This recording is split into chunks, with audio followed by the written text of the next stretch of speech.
The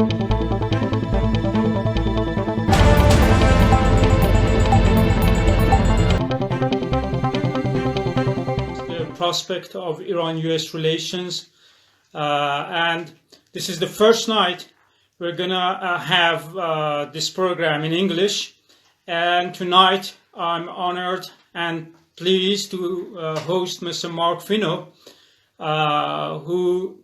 who is a veteran diplomat, who used to be a diplomat in the French Foreign Ministry, and it is some years that he is heading the arms proliferation sector at the Geneva Center for Security Policy. He is a very accomplished diplomat. Also, he has his own opinions, contributing to different media. Of course, in Iran, we have had him before when he had interviews with Mehr News Agency, Tehran Times, and tonight I'm gonna have him to discuss the question of what will be Iran-US relations during the incoming presidency of Joe Biden. So everybody knows that January 20th, just 20 days later, 20-some days later, we will have Joe Biden as the next US president. Hello, sir. Hello. Good evening. Hello.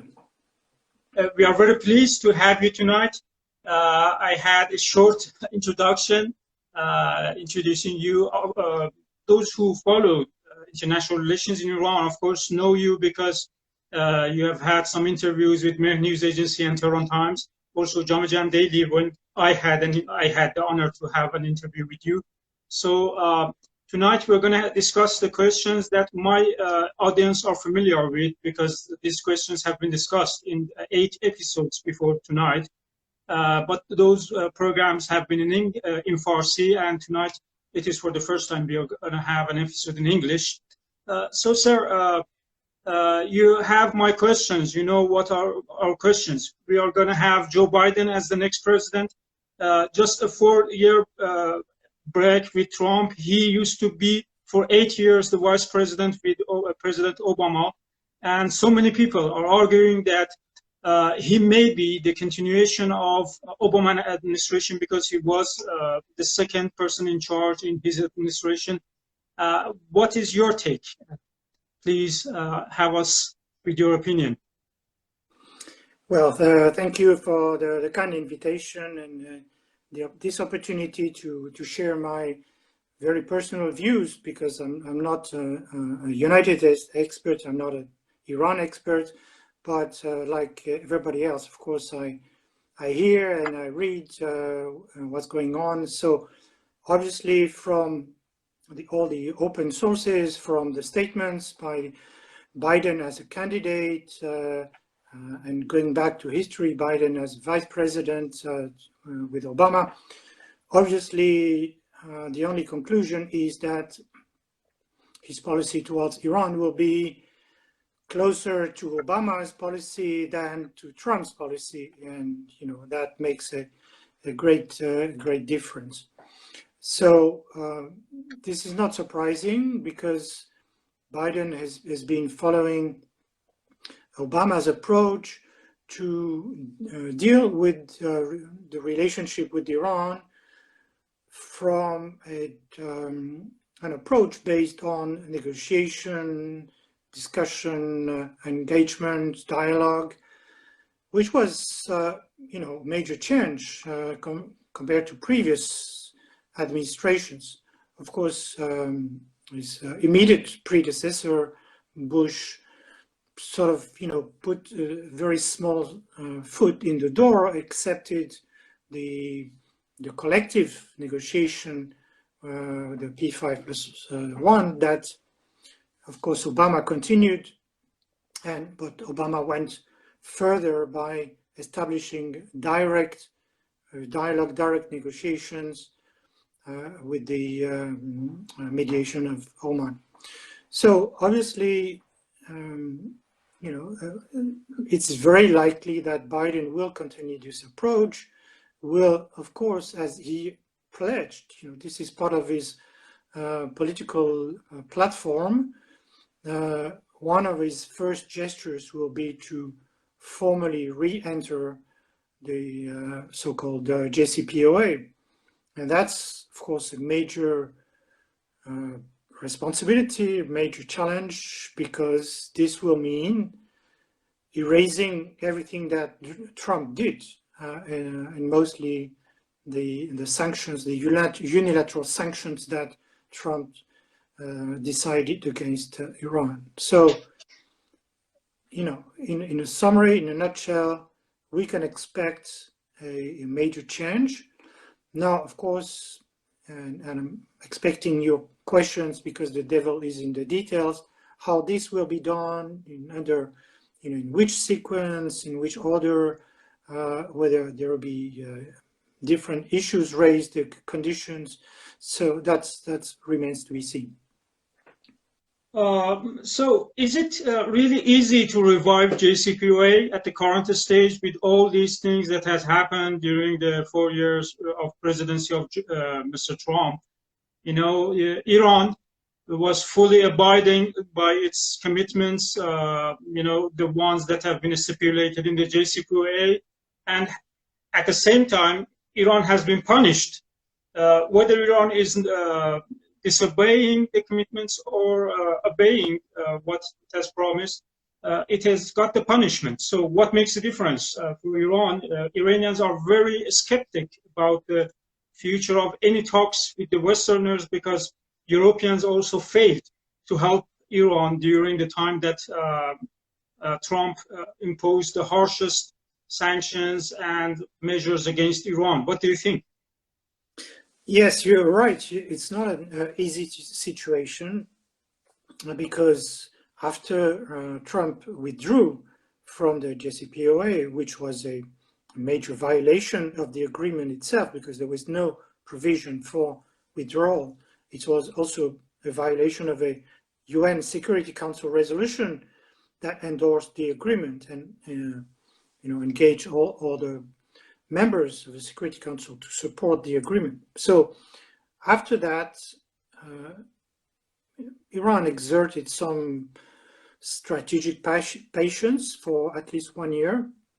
And since nothing happened or nothing changed, as you rightly said, the Europeans were not able to convince the United States to revert to membership in the agreement and lift the sanctions against Iran.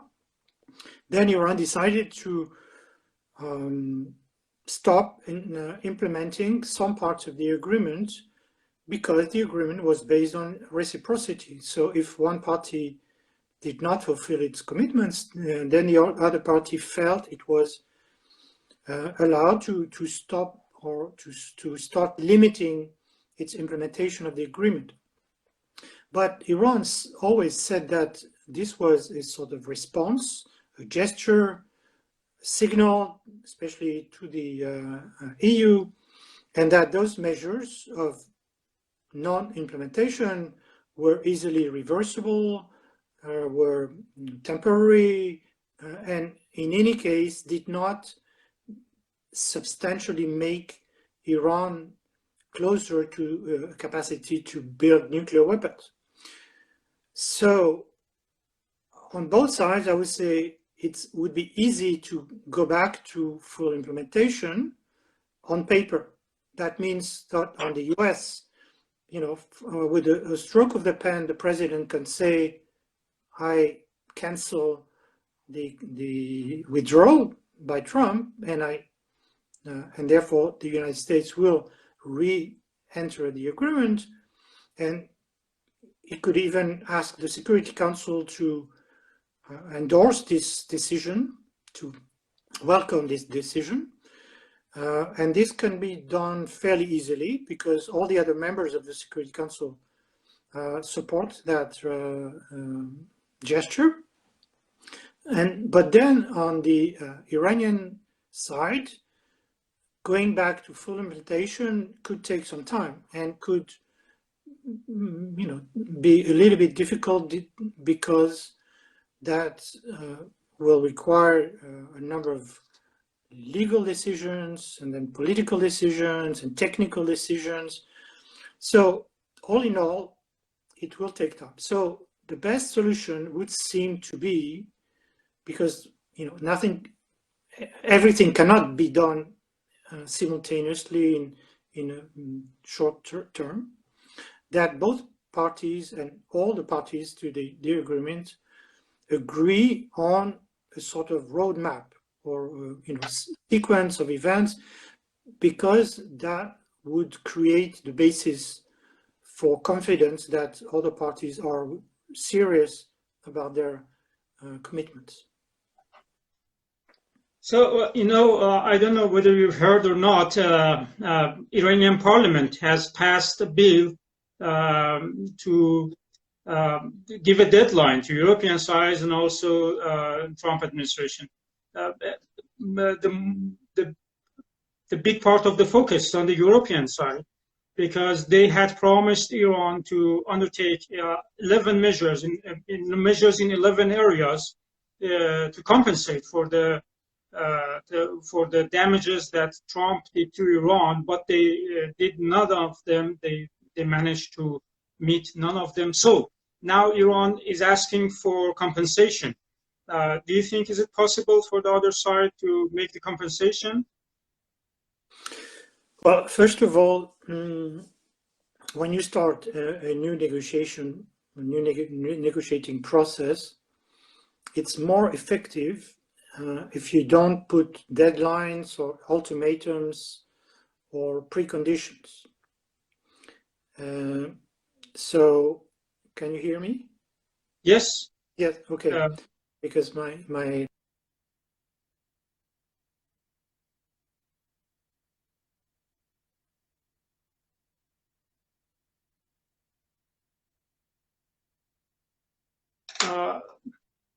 sorry, sir. I've lost your voice.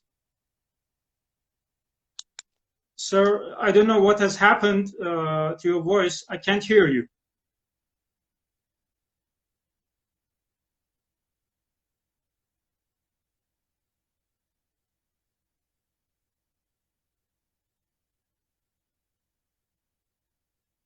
Sorry, I can't hear you.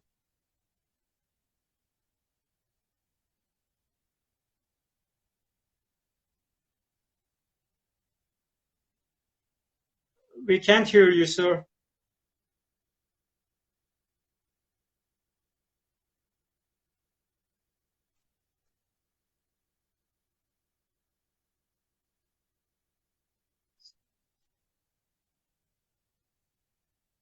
We have your picture, but unfortunately, we can't hear you.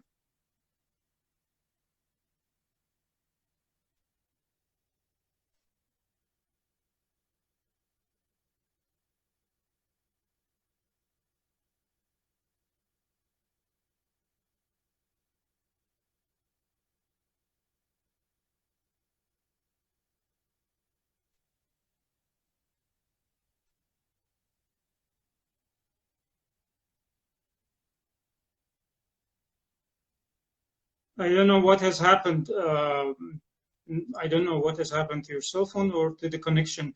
We we have your picture, but no voice is heard. So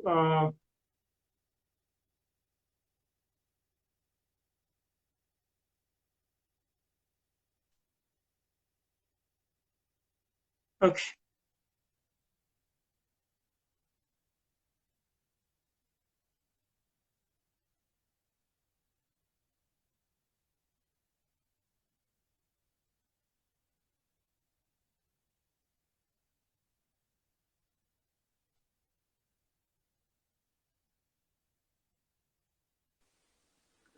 Okay, can you hear me now? Yes, we can hear you. Good. Okay. Before we were cut off, I was saying that in any case, in any kind of negotiation, if you want to succeed, if you want to be effective, it's best not to put any preconditions or deadlines or ultimatums, because that makes things more complicated. So what you need is to build a relation of trust, which of course is has been missing for a long time between Iran and the United States. Now, coming back to the role of the EU, because the EU is a party to the JCPOA, the High Representative for Foreign and Security Policy is a sort of secretary of the, or chair of the Joint Commission. So has a specific role to play, and by the way, he's tried to gain some time to avoid a total breakdown of the agreement when Iran filed a complaint within the mechanism for conflict resolution. He tried to gain some time to allow for more discussions in the background, and not to lead the mechanism to any sort of standstill. Now, what you said regarding the sanctions, obviously the Europeans were dismayed by the reenactment of unilateral sanctions by the United States against Iran, and they tried as much as they could to convince the US. There was French attempt, there were several attempts to convince Trump to go back to compliance with the JCPOA, but they failed, and they tried to mitigate the effect of the sanctions. As you know, there's a sort of mechanism to allow European companies to do trade with Iran despite the sanctions, but this is limited to humanitarian goods, food, medical supplies. So the impact obviously has been very limited. And the problem is not so much what the EU as governments have done or not done, is the problem of the extraterritorial application of the American sanctions. As you know, the Americans have a very powerful legislation which would sanction not only the target country, in this case Iran, but any company from any country dealing with Iran in terms of trade and investments. So this is a very powerful deterrent, and that's why major companies like Airbus or Peugeot or other European companies that had planned to do big contracts with Iran after the JCPOA entered into force were deterred because of they risked very high, severe sanctions by American courts, and so because their interests, their stakes were higher in the United States than in Iran. So they made this strategic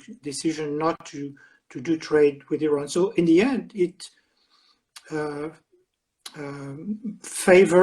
it gave an advantage to Russian companies or Indian companies or Chinese companies that didn't have that problem because they didn't do trade in dollars and they didn't have much stakes in the United States. So, of course, I understand the Iranian frustrations regarding the role of the EU, but to be fair, they've tried their best, and they didn't succeed, but there's not much more that they could have done.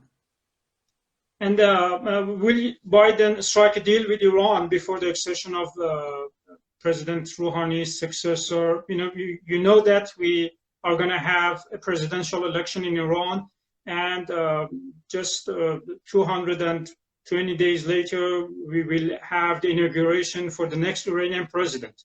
And President Rouhani has done his 2 terms. And now the question is, will Biden administration cut a deal with Iran before the next president is in office with Mr. Rouhani, or no? He will wait for? He will do it with Mr. Rouhani? This is the next question of us. Well, of course, I can't really anticipate any decision by the Biden administration. As you know, a new administration needs time too to put all the teams in place to review the policies, etc.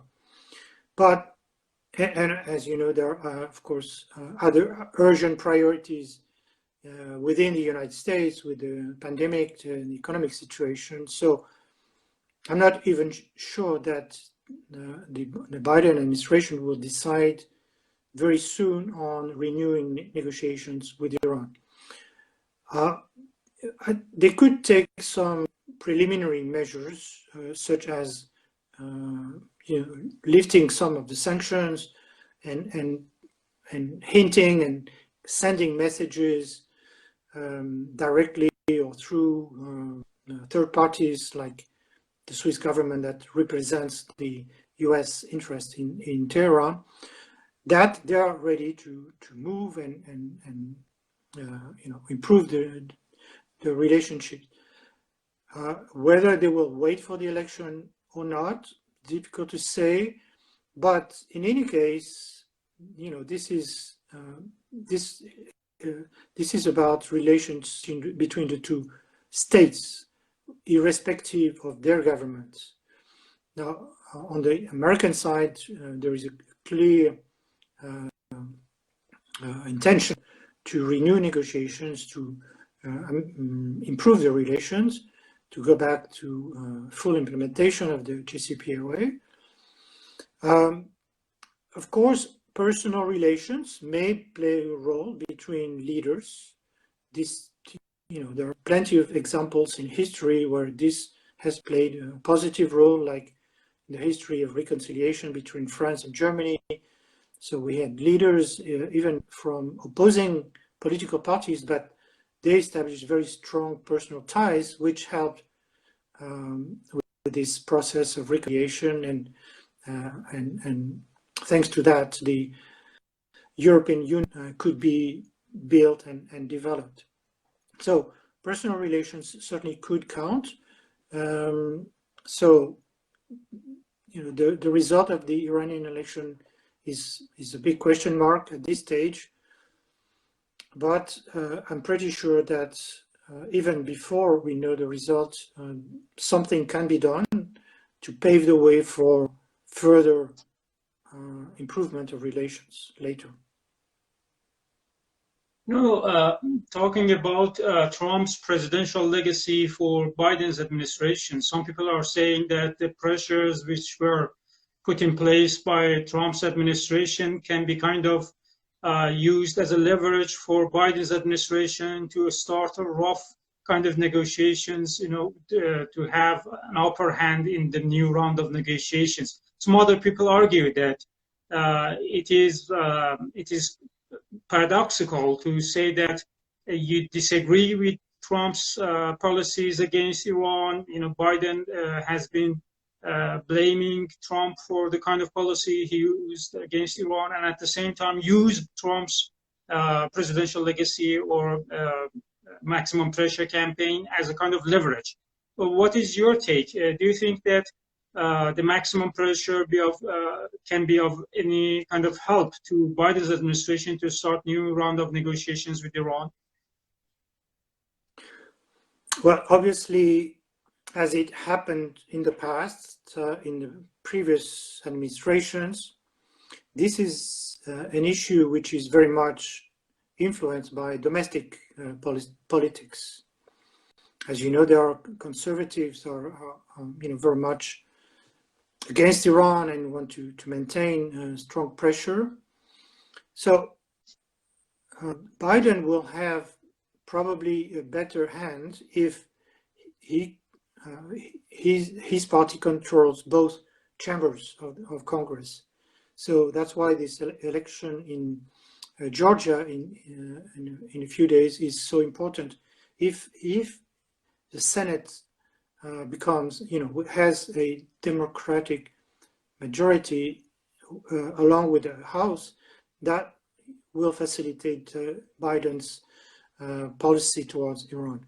But even among the Democrats, there are a number of conservatives that still haven't forgotten what happened 40 years ago. So this crisis, the hostage taking, after the revolution, this is still very much part of the common mentality, which still affects the attitude towards Iran today. Now, obviously, the policy of the Democrats, the party, and the candidate, and now the president-elect, has been in favor of multilateralism. So that's a major change. So that means that he will rely more on his allies and the UN, the Security Council.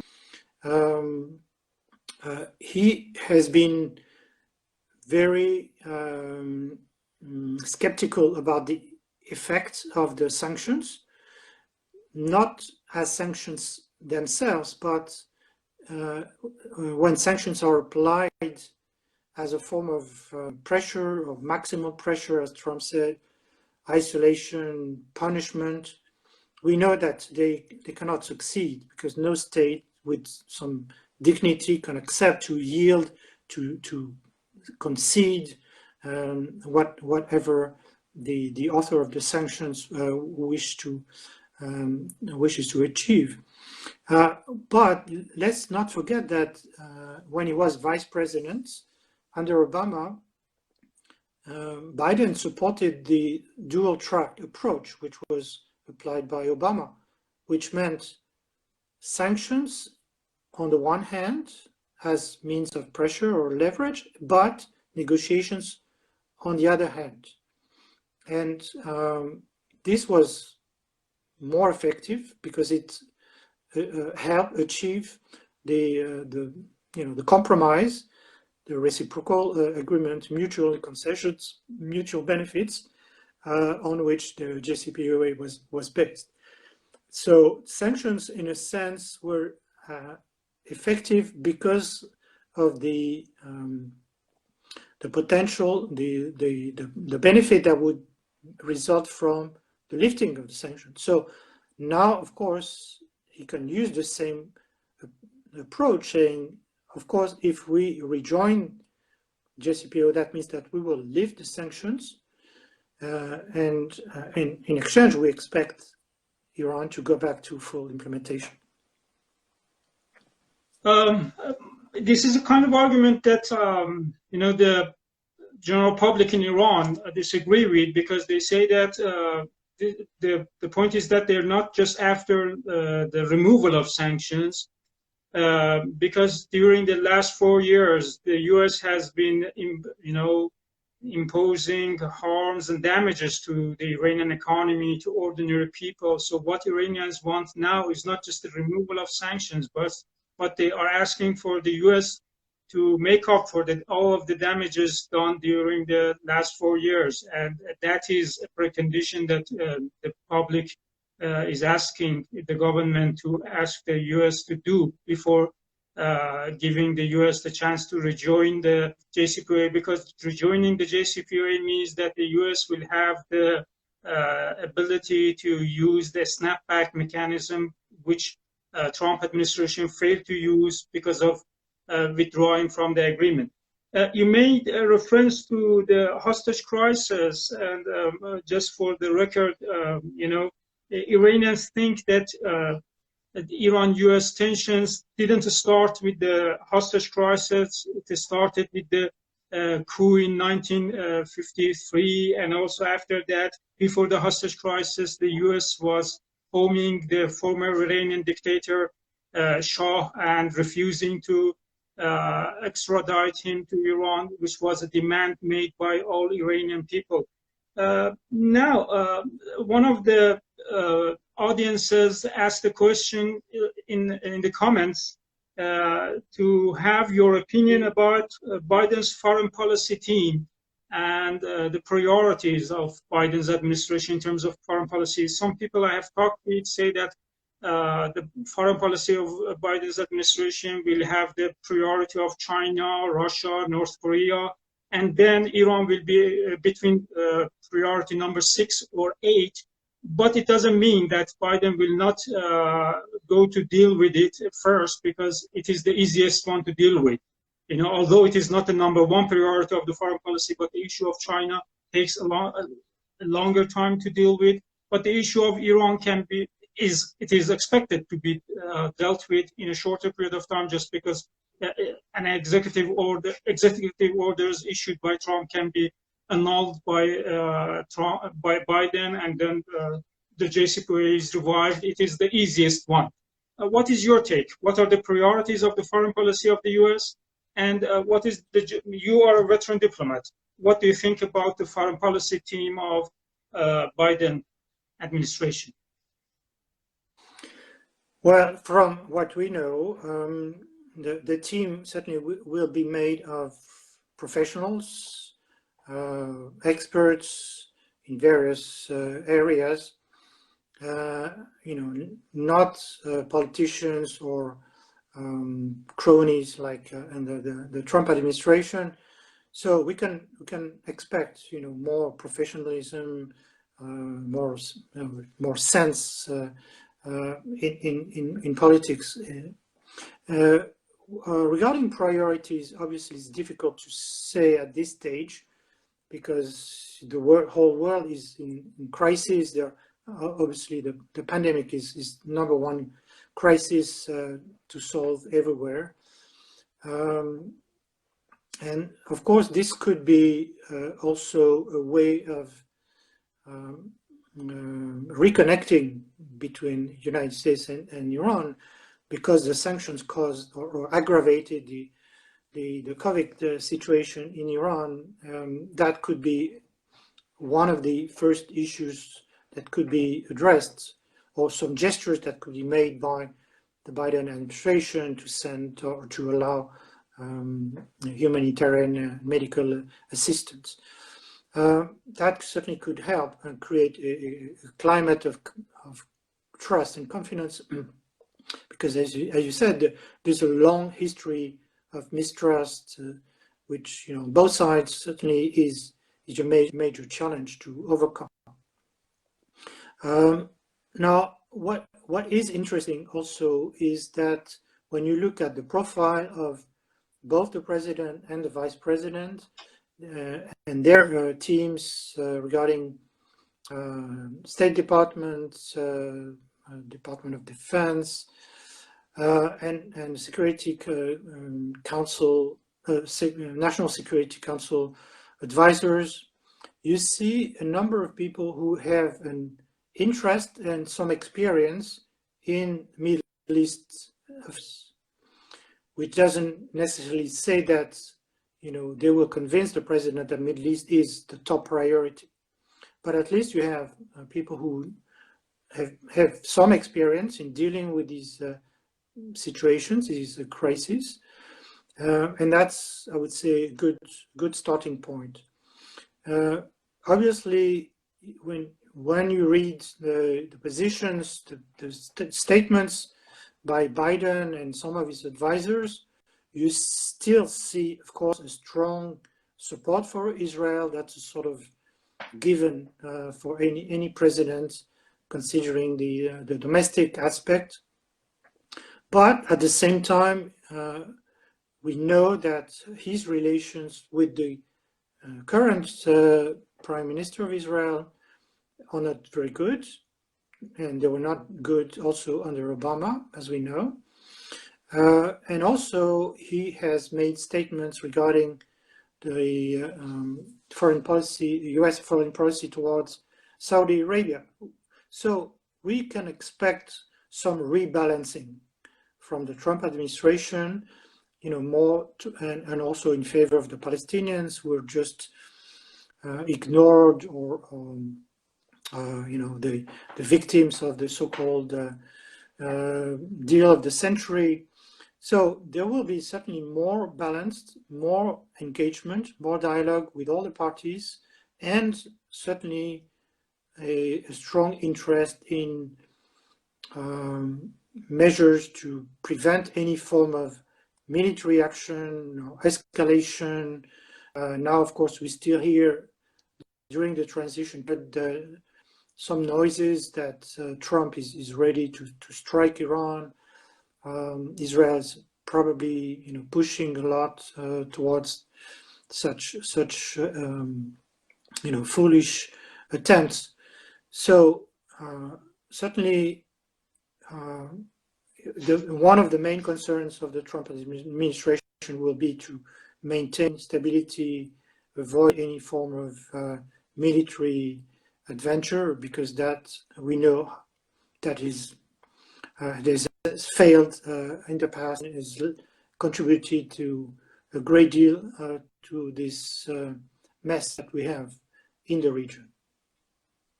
I also have heard, because we're going to have a dialogue, I'm offering my own point of view. I've heard the rumors about the possibility of military confrontation in the last days of Trump administration, or any kind of strike against Iran's nuclear sites. But with all due respect, I think it's nothing more than the misinformation campaign or a kind of psychological warfare, because I don't see it possible.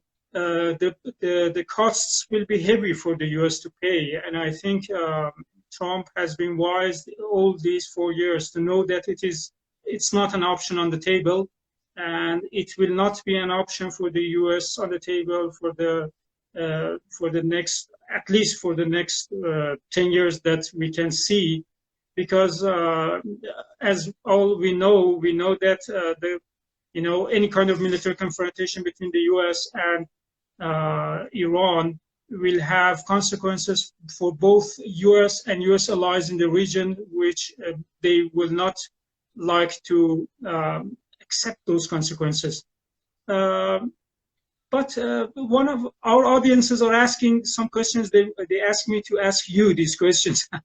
So one of the audiences has written that it's great to see you again. What do you think a possible Iran-US reconciliation would have for the Arab countries in the region? It was also one of my questions that said that what makes his administration different in terms of dealing with the Arab states of the Persian Gulf. You said that Biden, again, like Trump, is vowing adherence to Israeli cause, but at the same time, we will be looking for a kind of balance between Israeli and Palestinian sides. But how about Saudi Arabia and the UAE? What do you think Biden administration would mean for them?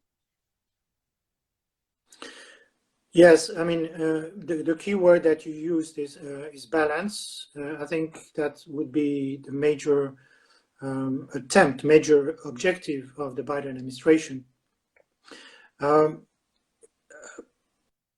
Again, going back to history, there's always some lobbies or groups that were within the US more in favor of Iran or more in favor of Saudi Arabia or Gulf countries.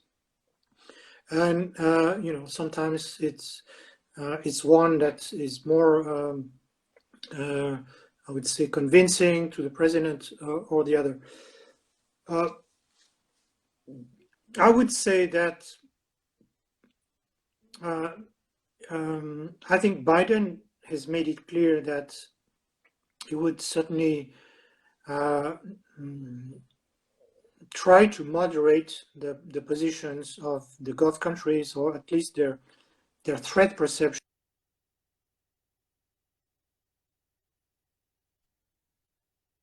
Sorry, Mark. Unfortunately, we have lost your voice again. We can't hear you again.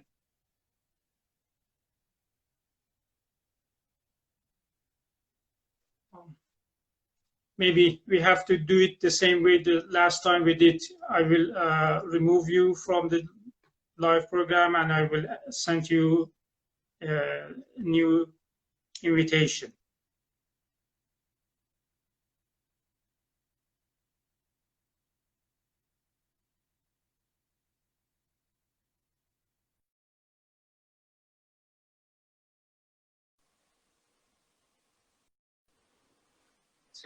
Yes. Okay. Okay. So I was thinking that perhaps Biden's objective will try to build some form of triangular relationship on the one hand with Iran and on the other hand with Saudi Arabia, other Gulf countries, and Israel, which of course now seem close to each other because they are united against Iran. You know, I hate, I hesitate to use the term mediation that the US could play between Iran and the Gulf countries. But in fact, that would be the best solution because the United States has some leverage, obviously, certainly towards Israel and Gulf countries in terms of arms sales, and towards Iran by reestablishing some form of normal relations. There are, of course, limitations on both sides or both aspects of the triangle. First, with Iran, again, because of domestic politics, both within the US and within Iran, normalization certainly is premature. I mean, full normalization is premature because there are conservative blocs, I would say, on both sides that will not allow this to happen in a near future. So at best, it could be a form of re-establishment of dialogue within a multilateral context, such as the JCPOA. But also because we can expect that from some parts of the American establishment, the conservative part, there will be more demands, more conditions put on Iran to, within this new form of dialogue or negotiation, to address other issues than just the nuclear file. And this was attempted in the past. This was discussed, including at the initiative of Iran. If you look at the whole history of the JCPOA, external policy of Iran, of course, but not in a way that Iran should just withdraw from all the countries in the region where it has some influence, like Syria, Lebanon, and also the missile program. As you know, these are conditions that have been raised or addressed by some parties, of course, with a strong push from also Gulf countries and Israel. Now, of course, the first reaction by Iran has been to dismiss any discussion on that because it says let's focus on JCPOA as we have done before. The rest is irrelevant. It's our own foreign policy, it's our own defense policy. Therefore, we cannot discuss that. But on the other hand, and perhaps this could be the result of some action by the United States, or maybe other mediators like the EU or Switzerland or the UN, there will be an interest in not rejecting discussion about these aspects because it will be in everybody's interest. Now we are, of course, in a very in a confrontation between Iran and most Arab countries. But if we take the issue of missiles, for instance, we know that Iran has accepted itself self-imposed restrictions on its missile programs because it doesn't need intercontinental ballistic missiles or nuclear capable missiles, and in that sense it is in compliance with the UN Security Council resolution. But it has put limits on the range of its missiles because its targets Saudi Arabia, Israel are within this range, and Iran doesn't need more. So if there could be a sort of understanding, I'm not saying that we can expect a round table with all the countries in the region anytime soon, but there could be a sort of understanding